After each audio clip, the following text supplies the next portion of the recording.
Gaseous exchange in plants. देखिए plant का जो साइज है,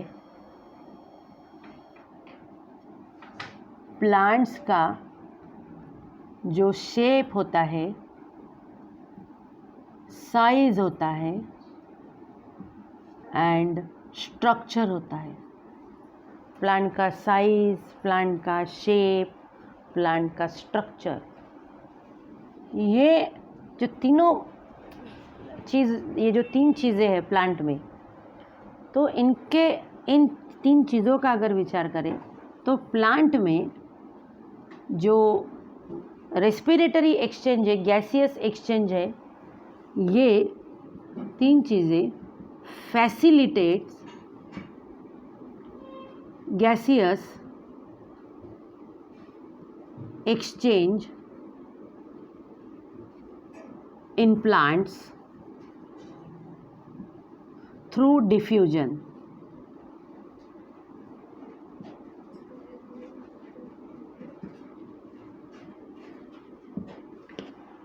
प्लांट में गैसियस एक्सचेंज डिफ्यूजन से ही होता है। डिफ्यूजन का मतलब क्या होता है? डिफ्यूजन का मतलब होता है, देखिए ये एक मेम्ब्रेन है, मेम्ब्रेन है नहीं है कुछ फ़र्क नहीं पड़ता। यहाँ पर मैंने देखिए, यहाँ पर डिफ्यूजन का मतलब देखिए यहाँ पर ऑक्सीजन है, यहाँ पर भी ऑक्सीजन है, यहाँ पर ऑक्सीजन की क्वांटिटी ज़्यादा है। अब देखिए मैंने ऐसे दिखा दिया, यहाँ पर ऑक्सीजन की क्वांटिटी ज़्यादा है, समझ में आया? यहाँ पर ऑक्सीजन की क्वांटिटी कम है, यहाँ पर ऑक्सीजन की क्वांटिटी ज़्यादा है, यहाँ हम लिख देंगे मोर। यहाँ ऑक्सीजन की क्वांटिटी कम है, यहाँ लिख देंगे हम लेस। तो ऑक्सीजन का जो ट्रांसपोर्टेशन है, ऑक्सीजन का जो मूवमेंट है, वो यहाँ से यहाँ हो जाएगा। जहाँ ज़्यादा है वहाँ से ऑक्सीजन कहाँ ट्रांसपोर्ट होगा? जहाँ कम है वहाँ, उस जगह पे। इसे बोलते हैं डिफ्यूजन। क्या बोलते हैं उसे? डिफ्यूजन। मतलब एयर में ऑक्सीजन ज़्यादा है, प्लांट में ऑक्सीजन कम है, तो एयर में का ज़्यादा ऑक्सीजन प्लांट के अंदर आ जाएगा, क्योंकि प्लांट के अंदर ऑक्सीजन कम है। प्लांट के अंदर कार्बन डाइऑक्साइड ज़्यादा है, बाहर कम है। प्लांट के अंदर जब कार्बन डाइऑक्साइड ज़्यादा हो जाएगा as compare to external environment, तो प्लांट के अंदर का और कार्बन डाइऑक्साइड कहाँ चला जाएगा? बाहर चला जाएगा। तो इस प्रोसेस को क्या बोलेंगे हम? डिफ्यूजन। प्लांट का साइज, प्लांट का स्ट्रक्चर, प्लांट का शेप, ये जो तीनों चीज़ें हैं facilitate gaseous exchange in plants through diffusion. तो प्लांट में गैसियस एक्सचेंज कैसे होगा? डिफ्यूजन से होगा। डिफ्यूजन का समझ में आया ना? Movement of air, water and gas from high concentration towards low concentration. समझ में आया ना? तो यहाँ ज़्यादा है, ज़्यादा जहाँ पर है ऑक्सीजन वहाँ से उसका मूवमेंट कहाँ होगा? जहाँ कम है वहाँ। कार्बन डाइऑक्साइड का सेम, कार्बन डाइऑक्साइड भी जहाँ ज़्यादा है वहाँ से कहाँ चला जाएगा? जहाँ कम है वहाँ चला जाएगा। समझ में आया ना बेटा कि नहीं समझ में आया? आगे चले, डिफ्यूजन का पॉइंट समझ में आया? ये जो प्लांट्स होते हैं उसमें, प्लांट्स में क्या होते हैं? एयर स्पेसेस होते हैं।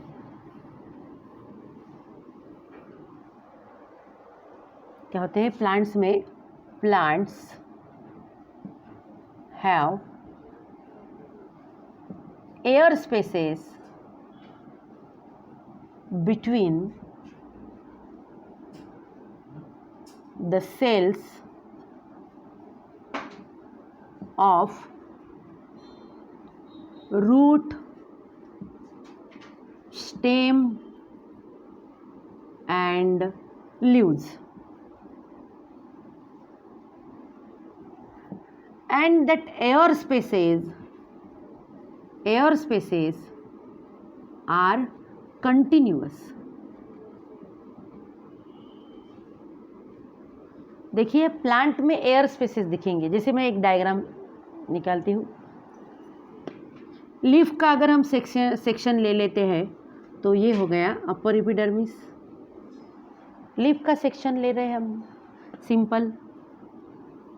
ये हो गया लोअर एपिडर्मिस बेटा। यहाँ पर आ जाएगा वेस्कुलर बंडल। क्या आ जाएगा यहाँ पर? Vascular bundle. वेस्कुलर बंडल में क्या होगा? क्या होगा? Xylem and phloem. Vascular bundle में होगा जाइलम एंड फ्लोएम। तो इसमें कौन सा टिश्यू है? इसमें है जाइलम एंड फ्लोएम। जाइलम का क्या काम है? जाइलम का काम है conduction of water and mineral from root to shoot. Phloem का क्या काम है? Conduction of organic solute that is food from green parts of the plant to the non green parts of the plant. तो ये जो vascular bundle है, मतलब जो वेन्स है, वेन्स में कौन सा टिश्यू रहता है? Xylem and phloem. अब जो अपर एपिडर्मिस है, अपर एपिडर्मिस के नीचे इस तरह से ये मेसोफिल टिश्यू रहेगा। देखिए इसे बोलते हैं पैलिसेड मेसोफिल। मैं थोड़ा जल्दी में ड्रॉ कर रही हूँ डायग्राम। तो ये है palisade mesophyll. Palisade mesophyll tissue में, पैलिसेड मेसोफिल टिश्यू हमें दिख रहा है, उसमें जो सेल्स है वो सेल्स कॉम्पैक्टली अरेंज है। सेल्स का अरेंजमेंट कैसा है? कॉम्पैक्ट है। यहाँ पर हमें कुछ एयर स्पेसेस नहीं दिख रही है। लेकिन देखिए जो लोअर एपिडर्मिस है, लोअर एपिडर्मिस के नीचे जो मेसोफिल टिश्यू है, that mesophyll tissue is called as spongy mesophyll tissue. क्या बोलते हैं इसे? Spongy mesophyll tissue. तो हमें यहाँ दिख रहे हैं ये स्पॉन्जी मेसोफिल टिश्यू में। देखिए ये कौन सा मेसोफिल टिश्यू हो गया? ये हो गया पैलिसेड मेसोफिल टिश्यू। ये कौन सा हो गया? ये हो गया स्पॉन्जी मेसोफिल टिश्यू। यहाँ पर होता है स्टोमेटा। यहाँ पर क्या होगा? स्टोमेटा। ये स्टोमेटा, पोर्स। यह है स्टोमेटा। ये दिख रहे हैं हमें बिटवीन द सेल्स। ये है एयर स्पेसेस। क्या बोलेंगे हम इसे? इसे बोलेंगे हम एयर स्पेसेस। ये एयर स्पेसेस कहाँ होते हैं? लीफ में होते हैं, रूट में होते हैं, स्टेम में होते हैं, बिटवीन द सेल्स। ये एयर स्पेसेस कंटिन्यूअस है। ऑक्सीजन, ये एनवायरनमेंट है। समझ में आया? यहाँ से ऑक्सीजन, यहाँ ऑक्सीजन ज़्यादा है तो यहाँ से ऑक्सीजन अंदर चला गया by the process of diffusion. कहाँ चला गया बेटा? एयर स्पेसेस में। समझ में आया ना? एयर स्पेसेस से कहाँ जाएगा वो? एयर स्पेसेस से जाएगा वो मेसोफिल टिश्यू में। अंदर कार्बन डाइऑक्साइड ज़्यादा है तो कार्बन डाइऑक्साइड, समझ लो यहाँ कार्बन डाइऑक्साइड ज़्यादा है, तो जैसे ही ऑक्सीजन गया कार्बन डाइऑक्साइड बाहर आ जाएगा। सबसे पहले कहाँ आएगा वो? एयर स्पेसेस में। एयर स्पेसेस से कार्बन डाइऑक्साइड कहाँ चला गया बेटा? बाहर चला गया। इस तरह से ये हो गया गैसियस एक्सचेंज। क्या हो गया? ये गैसियस एक्सचेंज। यहाँ दिख नहीं रहा वीडियो में, थोड़ा इधर कर लेती हूँ। यहाँ से क्या गया अंदर? ऑक्सीजन गया अंदर। यहाँ से क्या बाहर आया? यहाँ से बाहर आया carbon dioxide.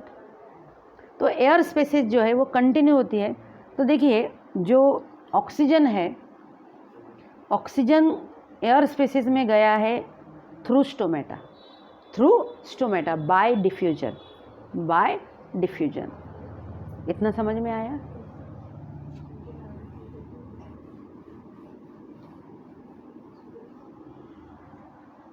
So gaseous exchange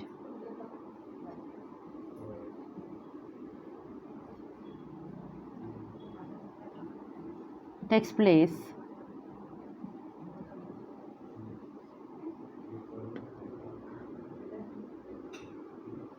through stomata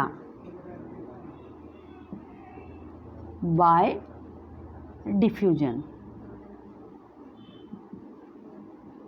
gaseous exchange कैसा होगा? स्टोमेटा से बाय डिफ्यूजन प्रोसेस से, डिफ्यूजन की प्रोसेस से। नेक्स्ट पॉइंट है, जो भी वुडी फ्लावरिंग प्लांट्स है,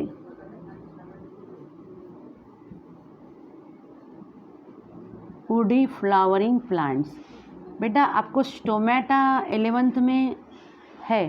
स्टोमेटा जो प्लांट का लीफ होता है, लीफ का जो सरफेस है, लोअर सरफेस, उस लोअर सरफेस पर छोटे छोटे पोर्स होते हैं। लोअर सरफेस पर ज़्यादा होते हैं, अपर सरफेस पर बहुत कम होते हैं। छोटे छोटे पोर्स जो है that pores are called as stomata. Stomata से क्या होता है, गैसियस एक्सचेंज भी होता है, स्टोमेटा से ट्रांसपीरेशन भी होता है। ट्रांसपीरेशन मतलब evaporation of water in the form of vapour या फिर loss of water in the form of vapour. तो स्टोमेटा इसीलिए लोअर सरफेस पर ज़्यादा होते हैं, अपर सरफेस पर कम होते हैं, to reduce the rate of transpiration. तो इस तरह से जो स्टोमेटा है आप 11th के बुक में से पढ़ सकते हो स्टोमेटा। जैसे अब ये वुडी फ्लावरिंग प्लांट्स होते हैं ना बेटा, वुडी फ्लावरिंग प्लांट्स में क्या होता है, एक इम्परवियस बार्क होता है, बार्क।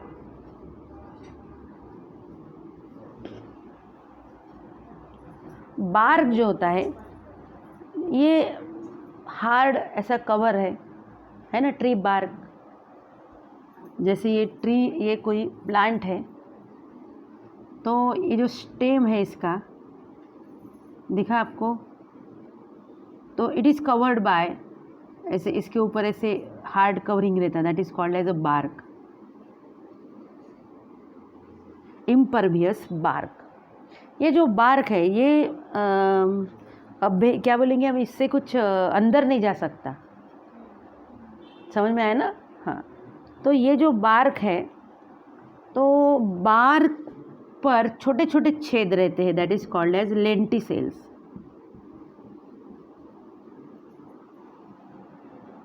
ये जो लेंटिसेल्स है, हमें लेंटिसेल्स कहाँ कहाँ मिलेंगे, हमें लेंटिसेल्स हमें स्टेम पर मिलेंगे, लेंटिसेल्स हमें रूट पर भी मिलेंगे। लेंटिसेल्स मतलब छोटे छोटे पोर्स। स्टोमेटा अलग है, लेंटिसेल्स अलग है। स्टोमेटा का स्ट्रक्चर देखेंगे तो स्टोमेटा हमें इस तरह से दिखता है, ये है स्टोमेटा का स्ट्रक्चर। ऐसे दो किडनी शेप गार्ड सेल है स्टोमेटा में, ये किडनी शेप गार्ड सेल है, ये स्टोमेटल पोर है, ये ओपनिंग है जहाँ से ऑक्सीजन अंदर जाएगा, कार्बन डाइऑक्साइड बाहर आएगा फॉर रेस्पिरेशन। फोटोसिंथेसिस के लिए उल्टा होगा, कार्बन डाइऑक्साइड अंदर जाएगा, ऑक्सीजन बाहर आएगा।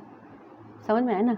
तो ये गार्ड सेल है जो किडनी शेप है, इसमें एक क्लोरोप्लास्ट रहता है, यहाँ पर न्यूक्लियस होता है, ये एपिडर्मल सेल्स है। स्टोमेटा का स्ट्रक्चर अलग है। लेंटिसेल तो ऐसे गोल गोल छेद है, किसके ऊपर रहते हैं, ये ऐसे बार्क के ऊपर है ना, यहाँ ऐसे दिखाना गलत होगा।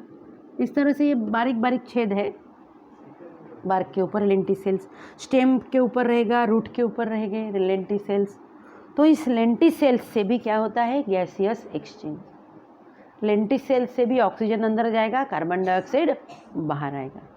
तो गैसियस एक्सचेंज के लिए, गैसियस एक्सचेंज प्लांट में कैसा होता है, गैसियस एक्सचेंज प्लांट में होता है through stomata and through lenticels, through stomata and through lenticels. इतना आपको याद रखना है।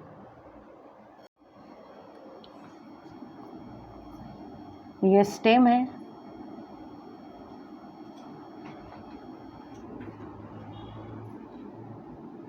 ये रूट है। तो रूट के सराउंड में ये जो है, ये है थीन फिल्म ऑफ मॉइस्चर। क्या ये थीन फिल्म ऑफ मॉइस्चर। ये जो सॉइल है ये है एरिएटेड सॉइल। रूट के अराउंड की जो सॉइल है वो है एरिएटेड सॉइल। इसमें जो मॉइस्चर रहता है उसे क्या बोलते हैं, थीन फिल्म ऑफ मॉइस्चर। इसमें एरिएटेड सॉइल है तो इसमें ऑक्सीजन है, तो इसमें जो ऑक्सीजन है, सॉइल में जो ऑक्सीजन है, वो ऑक्सीजन किसमें डिज़ोल्व होता है, थीन फिल्म ऑफ मॉइस्चर या फिर वाटर। इसमें जो वाटर है वहाँ पर, उसमें ये ऑक्सीजन डिज़ोल्व है। समझ में आया ना। रूट के अराउंड में जो एरिएटेड सॉइल है, उस एरिएटेड सॉइल में जो मॉइस्चर है या फिर थीन वाटर है या फिर थीन फिल्म ऑफ मॉइस्चर है, उसमें ऑक्सीजन डिज़ोल्व है। तो ये जो रूट है इस ऑक्सीजन को ले लेता है by the process of diffusion. तो रूट में ऑक्सीजन किस तरह से पहुंचता है, जो डिज़ोल्व्ड ऑक्सीजन है, जो ऑक्सीजन डिज़ोल्व्ड है वाटर में, मॉइस्चर में, वो डिज़ोल्व्ड ऑक्सीजन इस वाटर से कहाँ एंटर होगा, रूट सेल में एंटर होगा by the process of diffusion. क्योंकि यहाँ पर कम है ऑक्सीजन, यहाँ पर ज़्यादा है ऑक्सीजन, रूट सेल में कम है ऑक्सीजन। अब आया समझ में?